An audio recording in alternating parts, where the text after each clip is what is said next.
Shalom. This is an emergency broadcast alert giving all praises, glory, and honor to Yahweh Ba'Hashem Yahushai, Ba'Hashem Rekah Kadash, in whom we are in great debt. Double honors to the apostles of Great Millstone who rule well, continue doing so, standing firm in the eyes of terror, who I learned this truth from.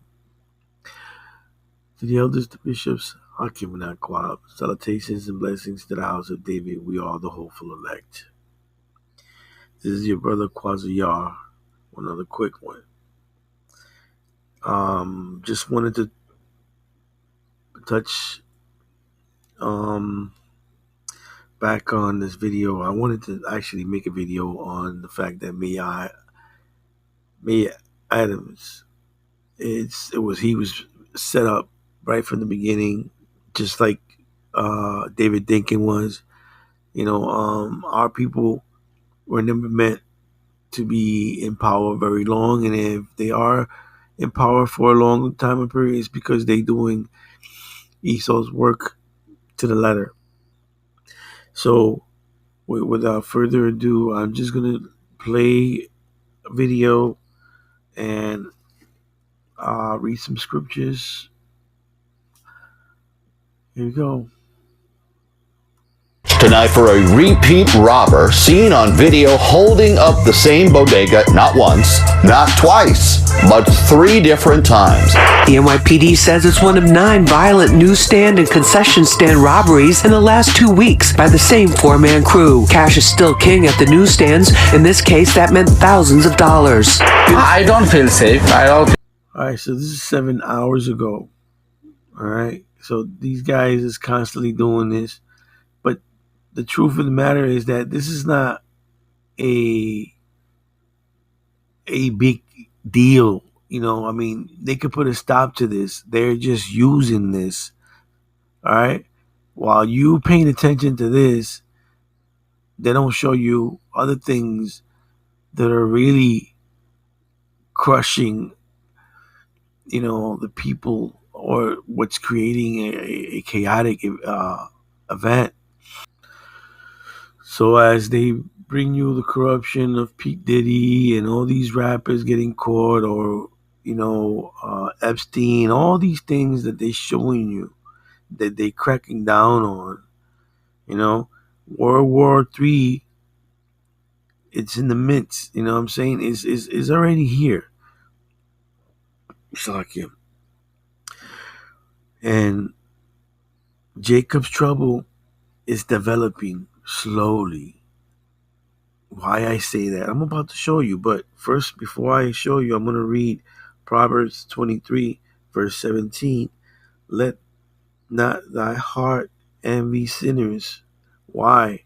Because they're corrupt. We love Yahushai, so we're not to envy these devils. But be thou in the fear of the Lord all the days long, because that's going to be your salvation. For surely there is an end, and thy expectation shall not be cut off. And there's going to be an end. He says he's going to cut them off. All right? And he's going to save you. If he promised, as long as you keep, if you follow in his steps to the best of your ability, right? I'll read on. Hear thou, my son, and be wise, and guide thy heart in the way. In what way? In the footsteps of Yahushai. Follow his laws to his best of your ability.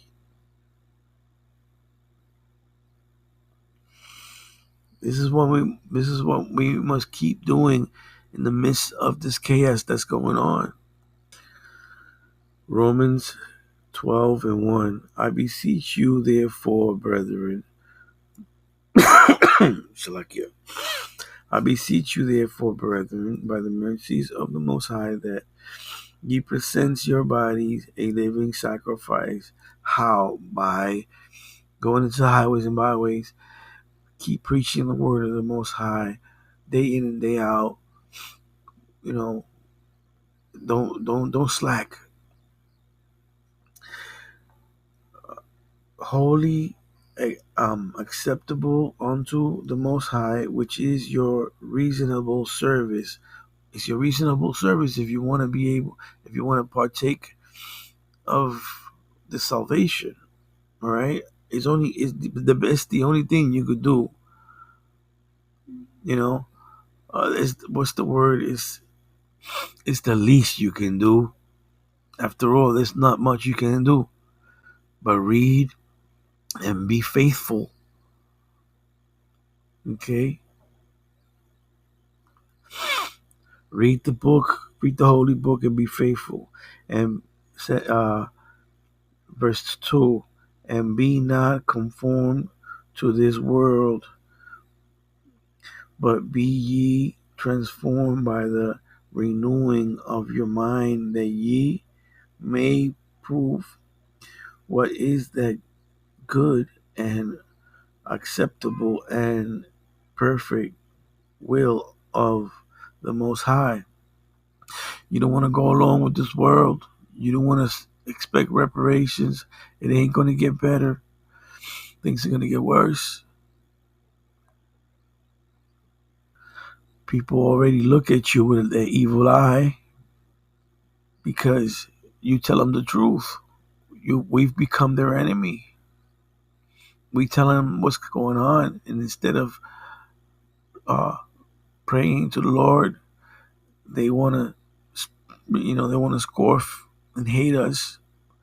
Hell, they're the ones that are going to take part in the fact that they're going to put some of us in prison.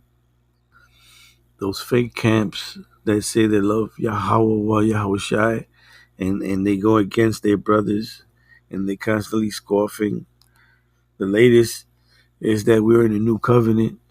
If we're in a new covenant, why are you not healing your brethren? Why are you not taking over? Why the Lord said that we will fly. I mean, we will run and we won't get tired.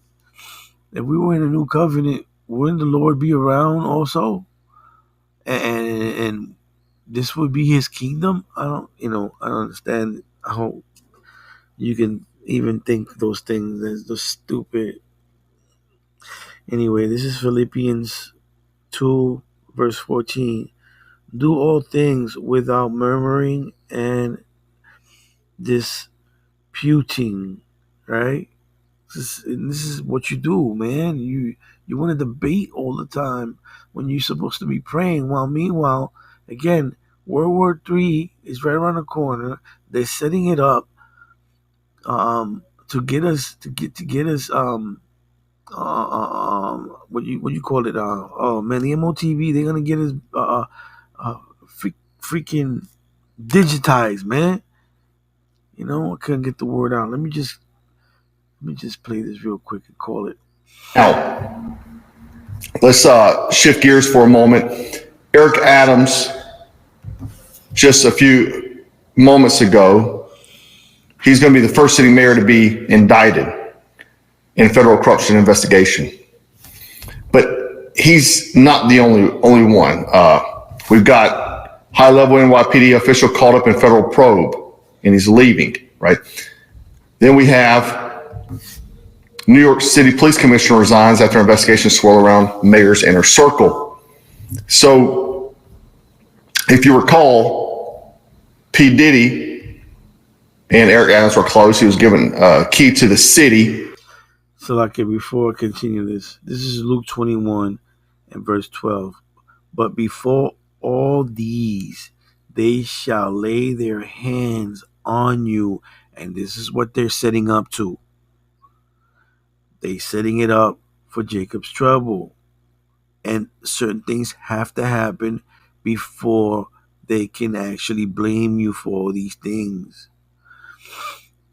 Luke 21 verse 12. But before all these things, and all these things, World War III, the MOTB, okay, and Jacob's trouble begins with us. But before all these they shall lay their hands on you and persecute you, delivering you up to the synagogues and into prison, being brought before kings and rulers for my name's sake. And some people have been calling the Diddy raid a distraction, while others are saying it's the main plot because the amount of people involved in this, elites, politicians that are involved, this is the plot, they're saying. Don't matter. They locking up politicians right now, just like they locking up the mayor. They doing a roundup because just imagine they lock up all these people. Who is gonna stay behind in charge? They're gonna put one of their own that is willing to do whatever it is that it is. This is not the distraction. We'll see. We'll see if Diddy remains alive is the biggest thing. Will he be Epsteined? Now, a few things on Adams, because it's very unusual for Democrats to attack their own. AOC actually called for his resignation. Very uncommon. Now, one thing about Adams, though, is that he's been very much opposed to the open border, immigrants flooding his city. He has also was very critical of Joe Biden on many cases. The other thing is Eric Adams was part of the 2030 agenda. He was part of the globalist movement. And he was one of the mayors that had signed on to that, reducing milk, meat consumption, all these sort of things. But the indictment is sealed, so we don't necessarily know what it is, what the charges are. But apparently it's something to do with accepting money from foreign governments. All right, look, I'm not going to play too much of it because, YouTube. You got this. Also, you can't forget the fact that Joe Biden's first cabinet meeting, he only spoke a few words and handed the cabinet to his wife. I've never seen that happen in my lifetime, and I mean,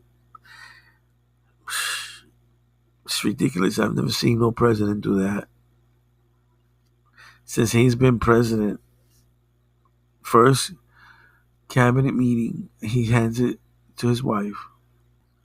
Now, this is only happening in Chicago right now because if you know, Chicago is not so close in like New York. All right, you can still get away. You got places where you can hide. There's a lot of wooded areas in Chicago still. It's kind of desert, but there's still ways to get away. It's not like New York.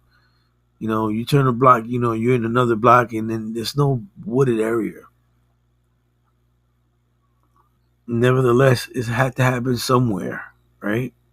And don't think it's only in Chicago, all right? Because I'm pretty sure it's happening elsewhere. They're just not talking about it, and it is small scale. Now, I'm going to play a little bit of what he's reading, and I'm going to read one more scripture, and I'm going to call it. Local gang member in Chicago stating this. He says that they be moving in our territory and robbing people. They don't get arrested like we do. And we've seen that. We've seen it. They get let out because it's all part of the grand scheme of anarcho tyranny. Actually, it's all part of Jacob's trouble. Okay, because just think of it. If Esau will start going in, our people, there's going to, the Congress, and that's why they're taking Congress down. They're breaking it up because there won't be nobody, fighting to implement these laws. So when they go in, there won't be nobody to defend nobody. And they're allowing these Tren de Aragua to do their dirty work. So when they go in, they clean everything up. Okay? This is, man, I know I probably didn't say that right, but I'm pretty sure I got the point across. This is Jeremiah 30, verse 6. Ask ye now, and see whether a man doeth travail with child. Wherefore do I see every man with his hands on his loins as a woman in travail, and all face are turned into palelessness. Now, can you imagine? You're not working. You're having trouble feeding your kid. Everything is expensive. It's hard to get the meals. You're having a hard time already. Your wife is constantly screaming and you're arguing, and then now you got these gangs killing everybody and breaking into people's houses and taking the little bit that you have. Verse 7, at last, for that day is great, so that none is like it. It is even the time of Jacob's trouble, but he shall be saved out of it. Now, can you also imagine the fact that there ain't no law? This is lawlessness, right? And in the midst of this, these chariots come, all right? Because, mind you, there are going to be lines lining you up. Or maybe they'll say, put a letter under your door saying you need to go to the station, to get, MOTV'd, so on and so forth, no matter how they do it. But it's going to be complete chaos. Complete chaos. So that's all I have. I hope this was edifying. Shalom.